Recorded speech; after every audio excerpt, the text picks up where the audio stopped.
We have the opportunity to make a habit of empathy. So if a questioner is focusing on a few statements or, quote, those few words, and doesn't refer at all to the large body of cases where you've carefully applied the law regardless of sympathies, I don't think that's balanced or down the middle. And by focusing on these few statements rather than your extensive record, I think some of my colleagues are attempting to try and suggest that you might put your experiences and empathies ahead of the rule of law. But the record shows otherwise, and that's what I now want to explore. Now, from everything I've read in your judicial record and everything I've heard you say, you put rule of law first. But I want to clear it up for the record, so I want to talk to you a little bit about what having empathy means, and then I want to turn to your record on the bench, which I believe is the best way to get a sense of what your record will be on the bench in the future. Now, I believe that empathy is the opposite of indifference, the opposite of, say, having ice water in your veins, rather than the opposite of neutrality. And I think that's the mistaken concept that some have used. But let's start with the basics. Will you commit to us today that you will give every litigant before the court a fair shake, and that you will not let your personal sympathies toward any litigant overrule what the law requires?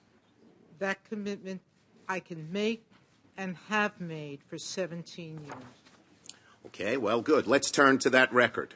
I think your record shows extremely clearly that even when you might have sympathy for the litigants in front of you, as a judge, your fidelity is first and foremost to the rule of law.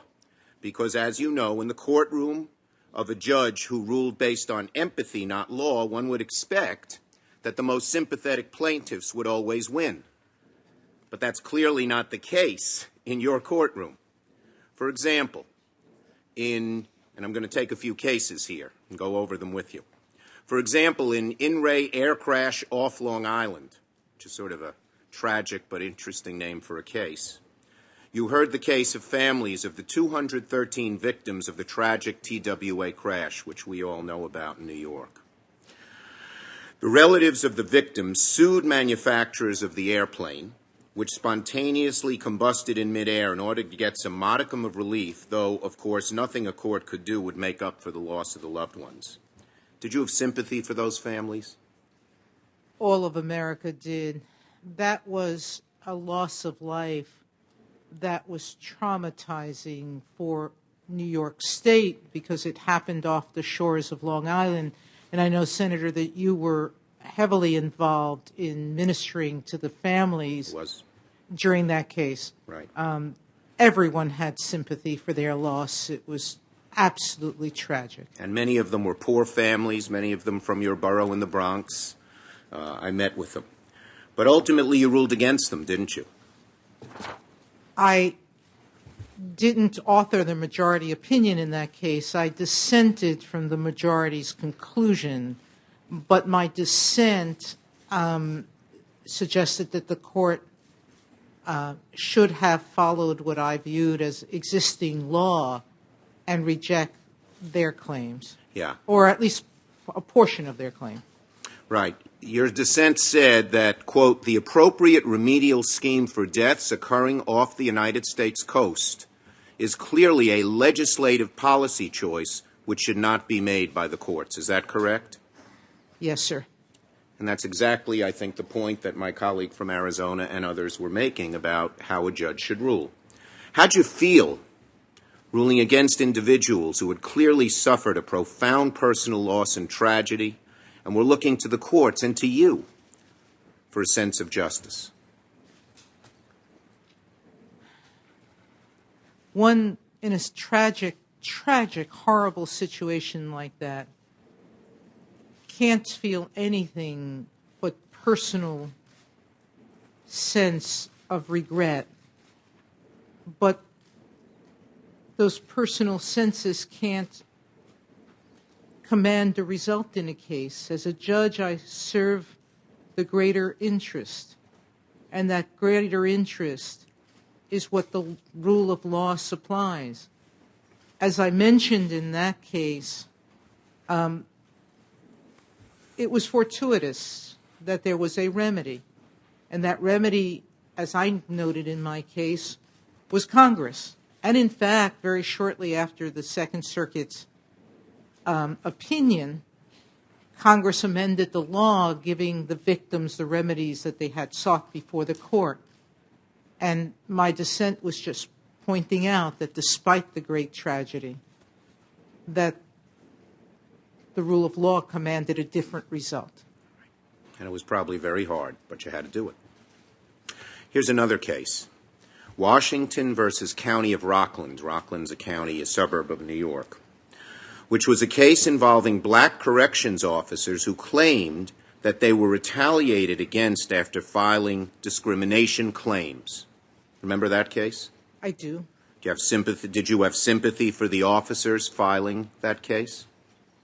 Well, to the extent that anyone believes that they've been discriminated on the basis of race, that not only violates the law, but one would have, I wouldn't use the word sympathy, but one would have a sense that this claim is of some importance and one that the court should very seriously consider. Right. Because I'm sure, like Judge Alito said and others, you had suffered discrimination in your life as well, so you could understand how they might feel, whether they were right or wrong in the outcome, in filing. I've been more fortunate than most. The discrimination that I have felt has not been as life-altering as it has for others. But I certainly do understand it because it is a part of life that I'm familiar with and have seen others suffer so much with as I have in my situation. Now let me ask you again, how did you feel ruling against law enforcement officers, the kind of people you've told us repeatedly you've spent your career working with, DA's office and elsewhere, and for whom you have tremendous respect? As with all cases where I might have a feeling of some identification with because of background or because of experiences, one feels a sense of understanding what they have experienced. But in that case, as in the TWA case, the ruling that I endorsed against them was required by law. Here's another one. It was called Boykin versus KeyCorp. It was a case in which an African-American woman filed suit after being denied a home equity loan, even after her loan application was conditionally approved based on her credit report. She claimed that she was denied the opportunity to own a home because of her race, her sex, and the fact that her prospective home was in a minority-concentrated neighborhood. She didn't even have a lawyer or anyone else to interpret the procedural rules for her. She filed the suit on her own. Did you have sympathy for the woman seeking a home loan from the bank? Clearly, everyone has sympathy for an individual who wants to own their own home. That's the typical dream and aspiration, I think, of most Americans. And if someone is denied that chance for a reason that they believe is improper, one would recognize and understand their feelings. Right. And in fact, you ruled that her claim wasn't timely. Rather than overlooking the procedural problems with the case, you held fast to the complicated rules that keep our system working efficiently, even if it meant that claims of discrimination could not be heard. We never